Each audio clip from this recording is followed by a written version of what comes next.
Dubai గురించి అందరికీ ఒకవైపు మాత్రమే తెలుసు.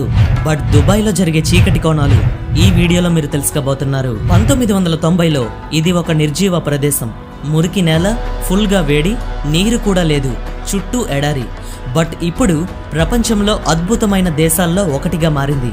ఒకప్పుడు నీరు లేని చోట ఇప్పుడు సంవత్సరానికి 128 బిలియన్ ఇంపీరియన్ గ్యాలన్స్ నీటిని ఫ్రీగా అందించబడుతుంది. ఇసుక ఉండే చోట నేడు ప్రపంచ స్థాయి రోడ్స్ ఉన్నాయి, పెద్ద పెద్ద buildings, shopping malls, biggest hotels. ఒక ఇసుక ఎడారి ప్రాంతంలో ఇంత గొప్ప అద్భుతాన్ని ఎలా సృష్టించారు? ఇక్కడ పోలీసులు ల్యాంబోర్గినీ, ఫెరారీ వంటి సూపర్ కార్స్ లో డ్రైవ్ చేస్తారు. ఒకప్పుడు ఎడారి, కానీ ఇప్పుడు ప్రపంచంలోని అత్యంత ధనవంతుల గ్రామం. అసలు ఇదంతా ఎలా జరిగింది తెలుసుకుంటే మీరు కూడా తప్పకుండా షాక్ అయిపోతారు. సో ఎక్కడ మిస్ అవ్వకుండా వీడియోని లాస్ట్ వరకు చూడండి, మీరు చాలా నాలెడ్జ్ని గెయిన్ చేసుకుంటారు.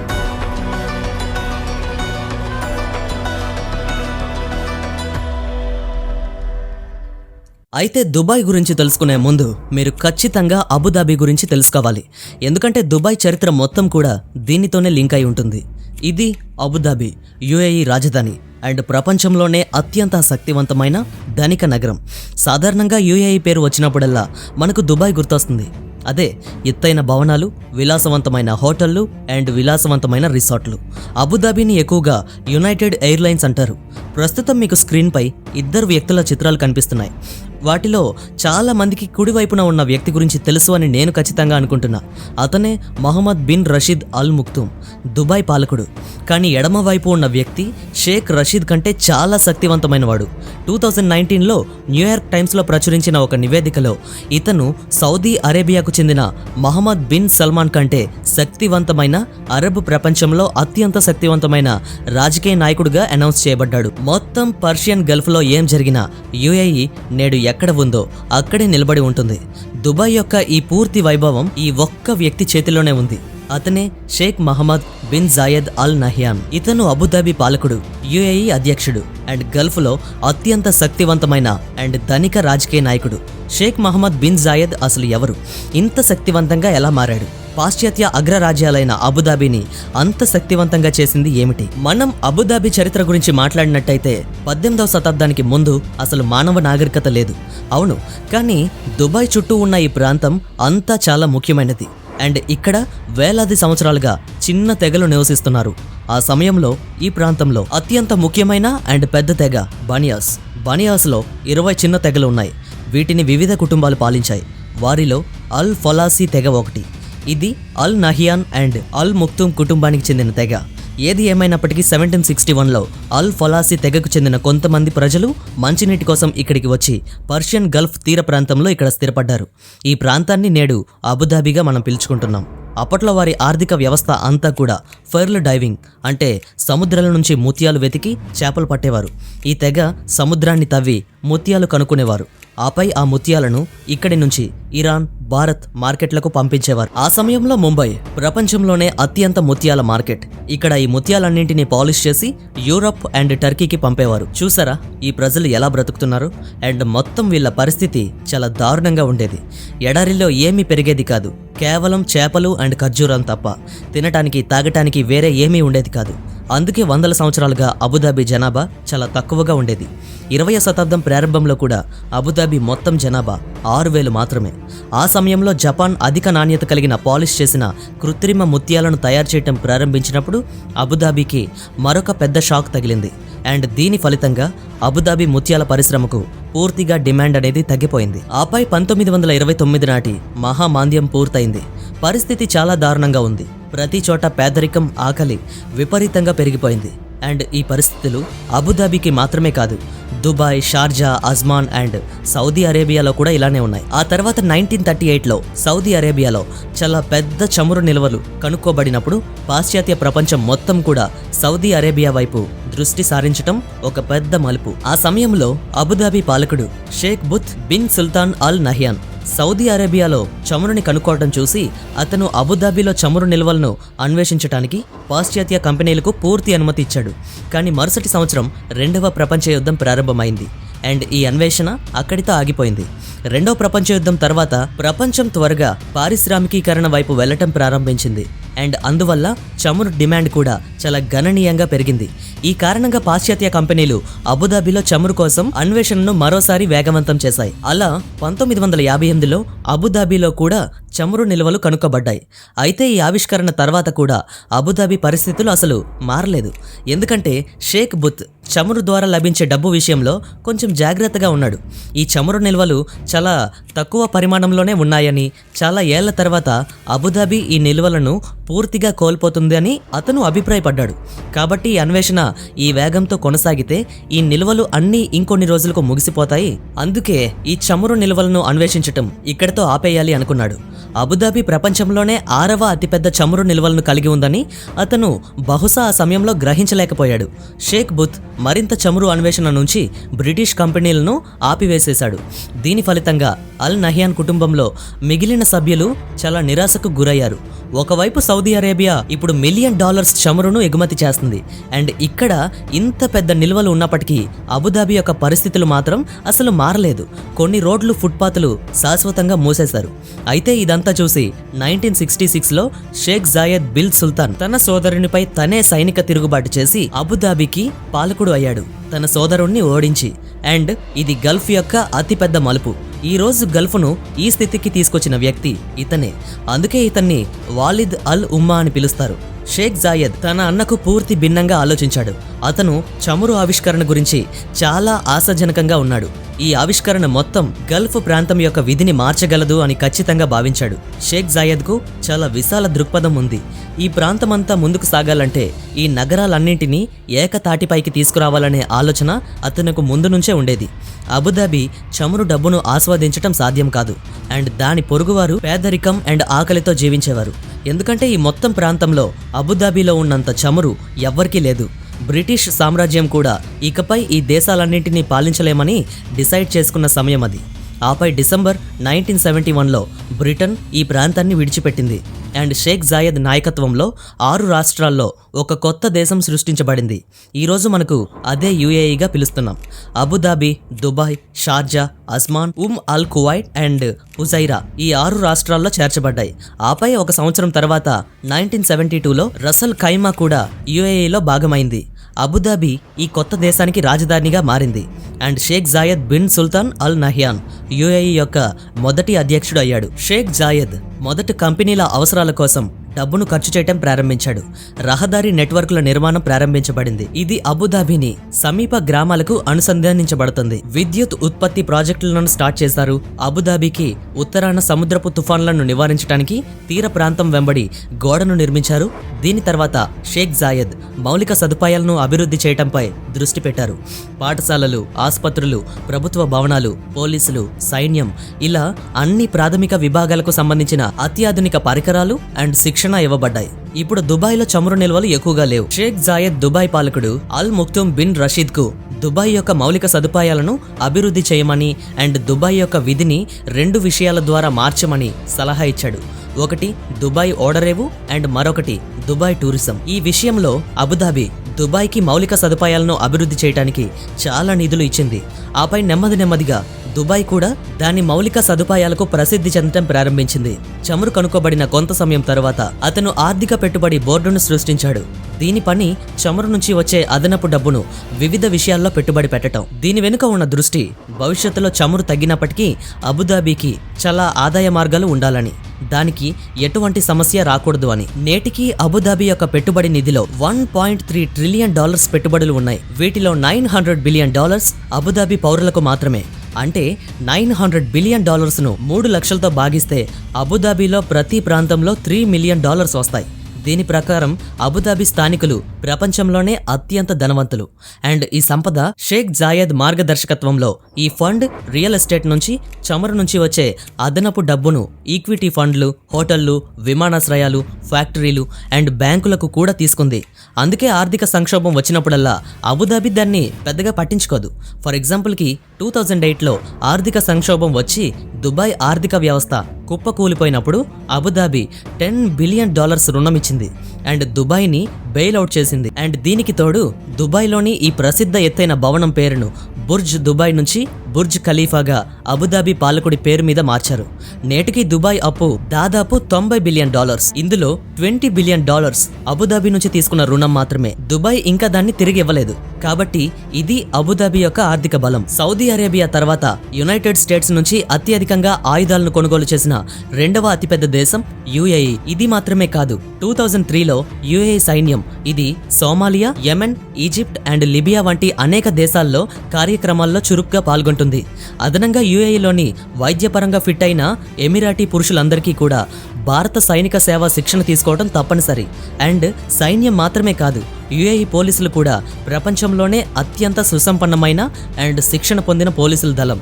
2003లో అబుదాబి ప్రపంచంలోనే అత్యంత సురక్షితమైన నగరంగా గుర్తింపు పొందింది. అండ్ ఈ భద్రత కారణంగా నేడు యుఏఈ ప్రపంచంలోనే చాలా ముఖ్యమైన ఆర్థిక, వాణిజ్య, పర్యాటక అండ్ లాజిస్టిక్ కేంద్రంగా మారింది. అండ్ ఈ ఘనత అంతా కూడా అబుదాబి నాయకత్వానికి చెందుతుంది. వారు గొప్ప ప్రణాళిక ద్వారా అటువంటి శాంతి భద్రతలను కాపాడారు. ఈరోజు మీరు దుబాయ్ లేదా అబుదాబిలో ప్రతి పెద్ద కంపెనీ యొక్క మెయిన్ ఆఫీస్ని కూడా చూడొచ్చు. ఇక్కడ ఒక వివాదాస్పద విషయం ఏంటంటే మొహమ్మద్ బిన్ జైద్ అరబ్ ప్రపంచంలో ప్రజాస్వామ్యానికి చాలా వ్యతిరేకం. అతని ప్రకారం అరబ్ దేశాలు ప్రజాస్వామ్యానికి సిద్ధంగా లేవు. అండ్ ప్రజాస్వామ్యానికి అవకాశం ఇస్తే ఏదో ఒక అతివాద గ్రూపు ఎన్నికల్లో విజయం సాధించి యుఏఈ యొక్క అన్ని పురోగతుల్ని నాశనం చేస్తుందని.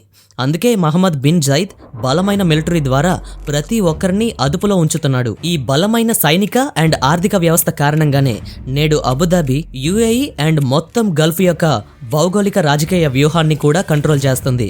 అండ్ ఈ రెండు విషయాల కారణంగా మహమ్మద్ బిన్ జైద్ నేడు వివిధ గొప్ప దేశాలతో గొప్ప దౌత్య సంబంధాలను కూడా ఏర్పరచుకున్నాడు. భారతదేశం, ఇండోనేషియా, ఇథియోపియా, చైనా, రష్యా ఇంకా చాలా దేశాలు మహమ్మద్ బిన్ జైద్ నాయకత్వంలో ప్రతి దేశం యొక్క అగ్రనాయకత్వం యుఏఈతో వాళ్ళ ప్లాన్స్ పై సంతకం చేస్తుంది. ఎందుకంటే చాలా డబ్బు అండ్ అధికారంతో అతను పర్షియన్ గల్ఫ్లోని అన్ని పెద్ద అగ్రరాజ్యాలకు కూడా హాట్ ఫేవరెట్ నాయకుడిగా మారాడు. కాలిపోతున్న ఎడారుల్లో పేదరికం అండ్ ఆకలి యొక్క అగు మేఘాల మధ్య దుబాయ్ అండ్ అబుదాబిలను స్థాపించిన విధానం ఇతను ఎంత గొప్పవాడో, ఎంత తెలివైనవాడో చెప్పడానికి ఒక ఉదాహరణ. మరి ఆ తర్వాత కాలంలో అంటే అబుదాబి యొక్క నాయకుడు అండ్ దుబాయ్ యొక్క నాయకుడు ముసలై చనిపోయిన తర్వాత వాళ్ళ ప్లేస్లో ఇంకొకరు వస్తారు కదా. సో వాళ్ళు కూడా ఫ్యూచర్లో ఇంత గొప్ప డెవలప్మెంట్ను చేయగలుగుతారో లేదో అన్నది ప్రతి ఒక్కరికి ఆలోచింపచేసే ఒక ప్రశ్న. మరి టైమే డిసైడ్ చేస్తుంది ఫ్యూచర్లో వీళ్ళ డెవలప్మెంట్ ఎంతగా ఉంటుందో అని. సో ఇప్పుడు మనం దుబాయ్ చరిత్ర గురించి తెలుసుకుందాం. ఇప్పుడు దాకా మనం చెప్పుకున్నది చాప్టర్ 1 అయితే దుబాయ్ హిస్టరీ గురించి ఇప్పుడు తెలుసుకోబోతున్నాం. అది చాప్టర్ 2గా కన్సిడర్ చేయండి. కొంతమంది అనుకోవచ్చు వాళ్ళ దగ్గర ఆయిల్ ఉందని అందుకే ఇదంతా చేయగలిగారు అని. బట్ వారి జీడిపిలో చమురు నుంచి జస్ట్ 1% మాత్రమే వస్తుంది. ఇప్పుడు మీలో రైజ్ అయ్యే క్వశ్చన్స్, ఇదంతా ఎలా జరిగింది, దుబాయ్ లాగా మిగిలిన కంట్రీస్ ఎందుకు చేయలేకపోయాయి అని. దీని వెనుక ఒక ఇంట్రెస్టింగ్ స్టోరీ ఉంది. దాని గురించి డిస్కస్ చేయబోయే ముందు ఫస్ట్ దుబాయ్ ఎక్కడ ఉందో చూద్దాం రండి. మన ఇండియా నుంచి పశ్చిమానికి వెళ్ళినప్పుడు యుఏఈ అంటే యునైటెడ్ అరబ్ ఎమిరేట్స్ని చూస్తాము. ఇక్కడ 7 రాజ్యాల రాజులు కలిసి అప్పట్లో ఒక నిర్ణయం తీసుకున్నారు. ఈ 7 కింగ్డమ్స్ను యుఏఈ అని పిలిచేవారు. దీనితో కొన్నిసార్లు నగరాలు అండ్ రాజ్యాల పేర్లు అందరివి ఒకటే అవటం వల్ల బయట జనాలు చాలా కన్ఫ్యూజ్ అయ్యేవారు. బట్ మీకు క్లియర్గా అర్థమయ్యేలా చెప్తా చూడండి. ఎగ్జాంపుల్కి దుబాయ్ రాజ్యాన్ని ఎమిరేట్స్ ఆఫ్ దుబాయ్ అని పిలుస్తారు.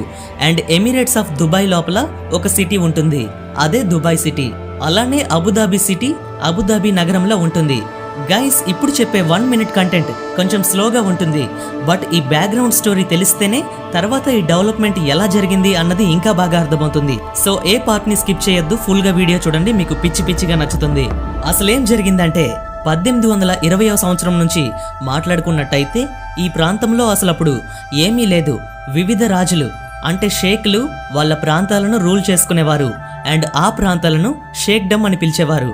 కొంతకాలం తర్వాత 1853లో ప్రపంచాన్ని రూల్ చేసిన బ్రిటిష్ వారు లండన్ నుంచి బాంబే వెళ్ళేటప్పుడు బ్రిటిష్ వారు ఈ ప్రాంతాన్నే యూజ్ చేసుకునేవారు. అయితే బ్రిటిష్ వారితో ఈ ప్రాంతంలో దోపిడీలు జరిగేవి. అప్పుడు బ్రిటిష్ వారు ఈ ప్రాంతంలో వారితో మాట్లాడి సంధి ఒప్పందంపై సంతకాలు చేశారు. వారు భద్రతపై అంగీకరించిన చోట తర్వాత వాళ్ళు ప్రాబ్లంని ఫేస్ చేయాల్సిన పని ఉండదు కదా. అందుకే ఆ తర్వాత ఈ ప్రాంతం పేరు క్రూషియల్ స్టేట్గా మారింది. అలా దుబాయ్ కూడా క్రూషియల్ స్టేట్స్లో భాగంగా రికగ్నైజ్ చేయబడింది. ఆ తర్వాత రష్యా, ఫ్రాన్స్లు కూడా ఈ ప్రాంతంలో పాల్గొన్నాయి. అప్పుడు ఈ క్రూషియల్ స్టేట్స్ బ్రిటిష్ సైన్యంతో రక్షింపబడేవి అండ్ ఈ రాష్ట్రాల మొత్తం విదేశీ వ్యవహారాలను కూడా బ్రిటిష్ వారే చూసుకునేవారు. బట్ బ్రిటిష్ వాళ్ళు అక్కడ ఏమీ అభివృద్ధి చేయలేదు, ఎందుకంటే ఈ ఏరియా బ్రిటిష్ వాళ్లకు జస్ట్ ఒక క్రాసింగ్ పాయింట్ మాత్రమే కదా, అందుకే. అండ్ చుట్టూ ఎడారి ఉండేది, అసలు వాళ్లకు ఎలాంటి లాభం కూడా లేదు. కానీ 1958 నుంచి దుబాయ్ షేపే మారిపోయింది. షేక్ రషీద్ బిన్ సదాయి ఇతను దుబాయ్కి కింగ్ అయ్యాడు. పల్లెటూరిగా ఉండే దుబాయ్ని గోల్డెన్ సిటీగా మార్చిదిద్దాడు. అతను 1959లో యూరోప్ వెళ్ళాడు. అక్కడి ఫెసిలిటీస్ అన్నీ ఈయనకు బాగా నచ్చాయి. అక్కడి నుంచి రాగానే ఈయన ఒక నిర్ణయం తీసుకున్నాడు. అదేంటంటే దుబాయ్ని ఎలా అయినా వరల్డ్ వైడ్ ఫేమస్ చేయాలి అని. యాక్చువల్గా దుబాయ్ పర్షియన్ గల్ఫ్లో ఉంది, Iran, Iraq, Kuwait, Saudi Arabia and ఖటార్ మధ్య. అయితే ఈ మార్గం ఏషియా, ఆఫ్రికా అండ్ యూరోప్లను కూడా కలుపుతుంది. దీన్నే దుబాయ్కి ప్లస్ పాయింట్గా మార్చాడు. అప్పటిదాకా దుబాయ్లో చిన్న చిన్న పడవలు మాత్రమే ఆగేవి, పెద్ద ఓడలు అసలు సరిపోయేవి కావు. అందుకే తన దగ్గరున్న మొత్తం డబ్బును ఇన్వెస్ట్ చేసి చాలా మనీ అప్పు తీసుకొని ఎంతో రిస్క్ చేసి పెద్ద పెద్ద ఓడలు కూడా ఆగేందుకు వీలుగా ఏర్పాటు చేయించాడు. ఈ ప్లాన్ను చూసి అప్పట్లో ఎంతో మంది నవ్వుకున్నారు కూడా. ఈ ప్లాన్ అసలు ఎవరికీ అర్థం కాలేదు. కానీ సీన్ కట్ చేస్తే దుబాయ్కి పెద్ద పెద్ద ఓడలు రావడం స్టార్ట్ అయ్యాయి. దీంతో దుబాయ్కి దగ్గరలో కొంచెం మార్కెట్ పెరిగింది.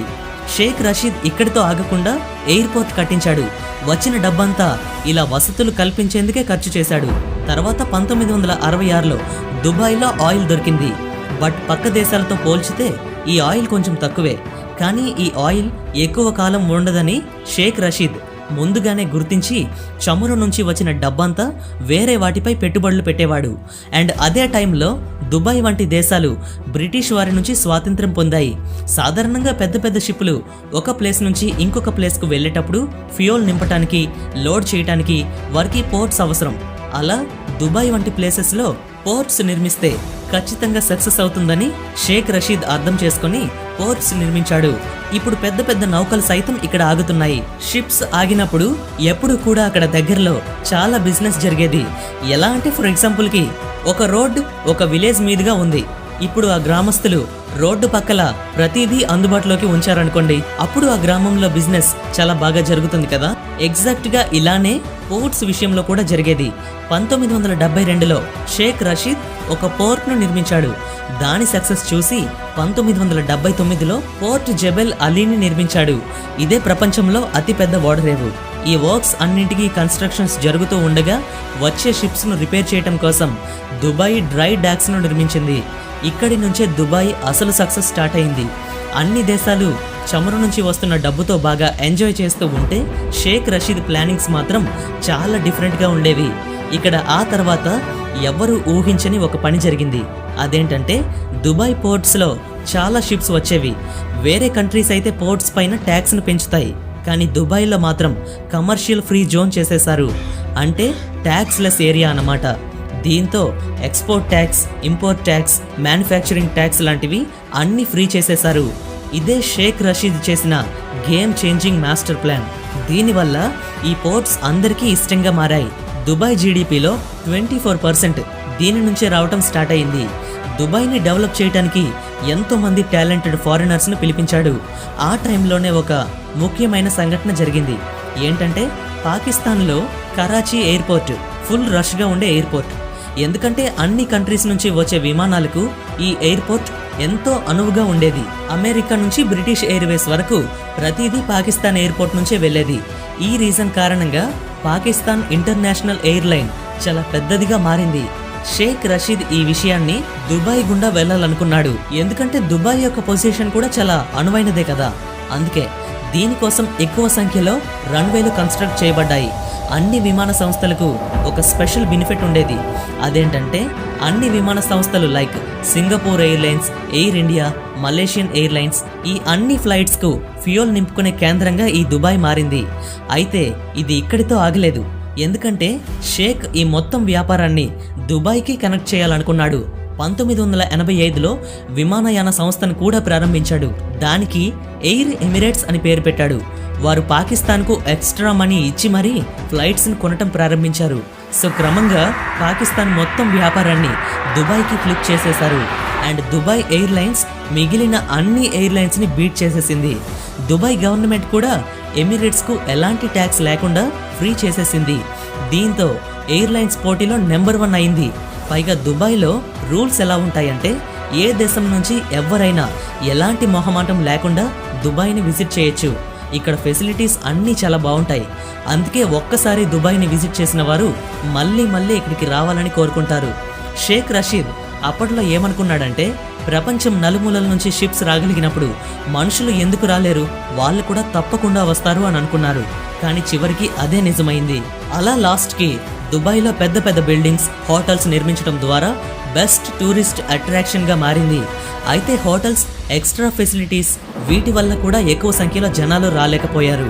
దానికి సొల్యూషన్గా దుబాయ్లో వాళ్ళ టూరిజంలో కొత్త విషయాన్ని యాడ్ చేశారు. అదే గ్లామర్. ప్రపంచంలో ప్రసిద్ధమైన ఆర్ జనాదరణ పొందిన విషయాలు అన్నింటినీ దుబాయ్కి తీసుకొచ్చేశారు.